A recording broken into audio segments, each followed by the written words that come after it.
Battles are often remembered for their heroes and their outcomes, not for the confusion, fear, or sheer human error that often accompanies them.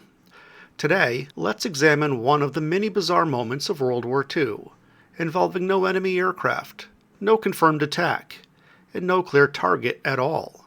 What follows is not legend or exaggeration, but a documented historical event recorded by newspapers, military reports, and government inquiries. This is the story of the night America went to war with absolutely nothing.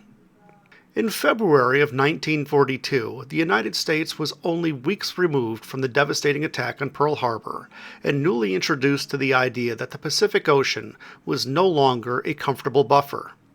Coastal cities were tense, alert, and fully expecting the next surprise. Unlike England, which had been suffering German bombs on their mainland since August of 1942, the U.S. was able to sit back and relax, falsely believing it was untouchable and enjoying its isolationist policies and not assisting its allies. Los Angeles, a sprawling industrial hub with shipyards, aircraft factories, oil facilities, and discount adult toy shops, was considered a prime target. Air raid sirens were installed, blackout drills enforced, and anti-aircraft batteries placed along the coastline. Soldiers were on edge, civilians were nervous, and everyone was watching the sky. Just an aside here, someone needs to explain Los Angeles to me, specifically the traffic. How can you tolerate your daily commute if you live anywhere near LA? Back in 2018, I was wandering around in an old Dodge Durango, towing my homemade camper. As I was traveling north through California, I made a point of staying what I considered to be a safe distance from LA because I was passing by around 5 p.m. and I didn't want to get stuck in their infamous gridlock traffic. That poor old Dodge Durango had to creep at a snail's pace for more than 2 hours. Insanity. I couldn't live like that. California is absolutely gorgeous, but I don't think I could live within an hour of Los Angeles. Anyway, I digress. Shortly after 2 a.m. on February 25th, radar contacts were reported off the coast of California. Air raid sirens sounded across Los Angeles, plunging the city into darkness. Searchlights snapped on, scanning the sky, and then, without a confirmed target, the anti-aircraft guns opened fire. For nearly an hour, artillery batteries fired over 1,400 shells into the night sky. Explosions lit up the clouds. Searchlights converged on supposed objects that seemed to hover, drift, or move slowly overhead. Soldiers reported seeing shapes. Newspapers later printed photos showing bright lights caught in crossing beams, suggesting something solid was there. Perhaps the bright lights were the tracer rounds being fired by the artillery batteries. Did American anti-aircraft batteries employ tracer rounds during World War II? I don't know. Google it. The problem was simple. Nothing was ever found. No wreckage fell from the sky. Not a single aircraft was recovered. No enemy was identified. What did fall were artillery shells back into the city. Buildings were damaged, cars were destroyed, fires broke out. At least 5 civilians died, not from enemy action, but from heart attacks and accidents during the blackout and shelling. By morning, the silence was louder than the gunfire had been. The official military response was flexible. Some officials suggested weather balloons, others blamed flares or drifting targets. The Secretary of the Navy, Frank Knox, hinted at a possible enemy reconnaissance mission. The Army later concluded the entire incident was likely a false alarm, triggered by stray balloons and fueled by collective anxiety. The incident embarrassed the U.S. military, confused the public, and fueled decades of speculation. It was quietly dropped, never fully resolved, and officially filed away as a moment of wartime nerves.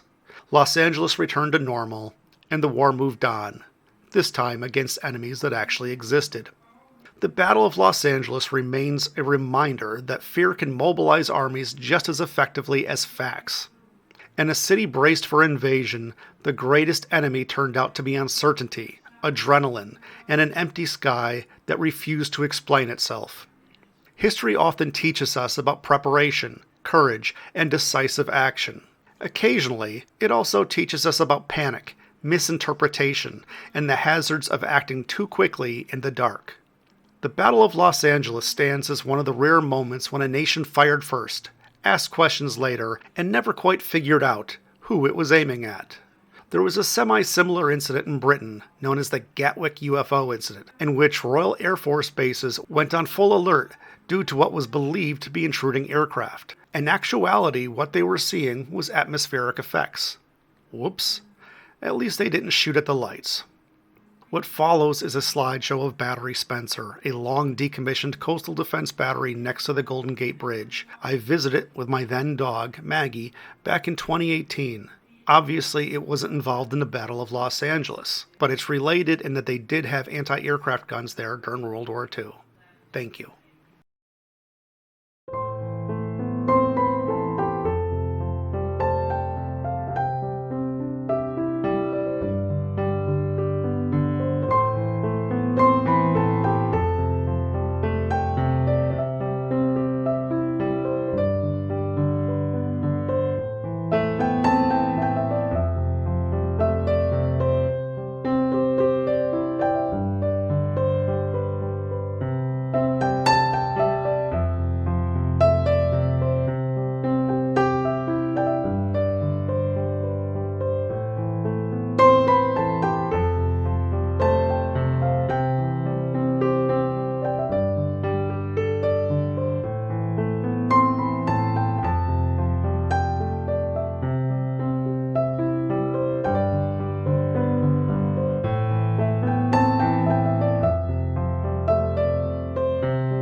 Maggie, sit.